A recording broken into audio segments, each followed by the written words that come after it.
Hello YouTube ఫ్యామ్. ఇవాళ మనము ఎగ్ తవా పలావ్ ఎలా చేస్తారో తెలుసుకుందాం. ఫస్ట్ స్టవ్ వెలిగించి ఒక ప్యాన్ పెట్టి కావాల్సినంత ఆయిల్ వేసుకోండి. ఆయిల్ వేడయ్యేలోపు మీరు ఒకసారి ఇంగ్రీడియంట్స్ ఏంటో చూసేయండి. నేను మెజర్మెంట్స్ చెప్పట్లేదు, బికాజ్ మీరు ఎంతమందికి వంట చేస్తారో నాకు తెలియదు. సో దాన్ని బట్టి మీరే మెజర్ చేసుకోండి. ఆయిల్ హీట్ అయ్యాక కట్ చేసి పెట్టుకుని ఉల్లిపాయలు వేసుకొని బాగా బ్రౌన్ కలర్ వచ్చేలా వేయించుకోవాలి. అప్పుడప్పుడు కలుపుతూ ఉండండి, లేదంటే మాడిపోయే ఛాన్సెస్ ఉన్నాయి. సో తర్వాత పచ్చిమిర్చి వేసుకొని కలపాలి. చిన్న చిన్నగా అయినా కట్ చేసుకోండి, లేదా నిలువుగా అయినా మీకు ఎలా కావాలో అలా కట్ చేసుకోండి. తర్వాత ఆయిల్లో ఆనియన్స్ ఫ్రై అయ్యింది. దీన్ని చిన్న చిన్న ముక్కలుగా కట్ చేసుకుని టమాటాస్ వేసుకొని బాగా మెత్తగా ఉడికించుకోవాలి. బాగా కుక్ అయిన తర్వాత అల్లం వెల్లుల్లి పేస్ట్ వేసుకొని పచ్చి వాసన పోయే వరకు ఫ్రై చేసుకోండి.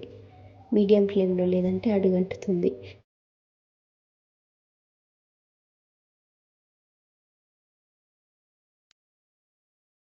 తర్వాత salt, chilli powder, coriander powder, garam masala, జీలకర్ర పొడి, కావాలంటే మిరియాల పొడి కూడా కొంచెం వేసుకోవచ్చు.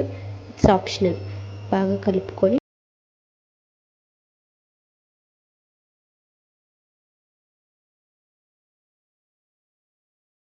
కొంచెం వాటర్ వేసుకోండి.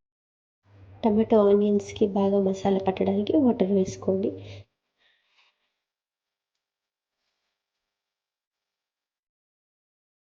దెన్ ఎగ్ వేసుకోవాలి. 5 ఎగ్స్ నేను యూజ్ చేస్తున్నా. దీన్ని కాసేపు అలా పెట్టి మీడియం ఫ్లేమ్ మెల్లగా మిక్స్ చేసుకోండి. ఎగ్ని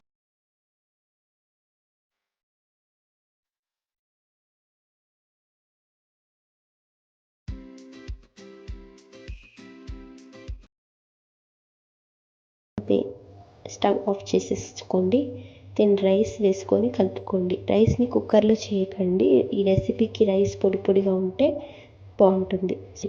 లాస్ట్లో సన్నగా కట్ చేసుకున్న కొత్తిమీర వేసి గార్నిష్ చేసుకోండి. ఇంకా వేడి వేడిగా ప్లేట్లో సర్వ్ చేసుకొని తినడమే. Thank you for watching. ఇట్లా మీ మోనిక. నచ్చితే సబ్స్క్రైబ్ చేసుకోండి.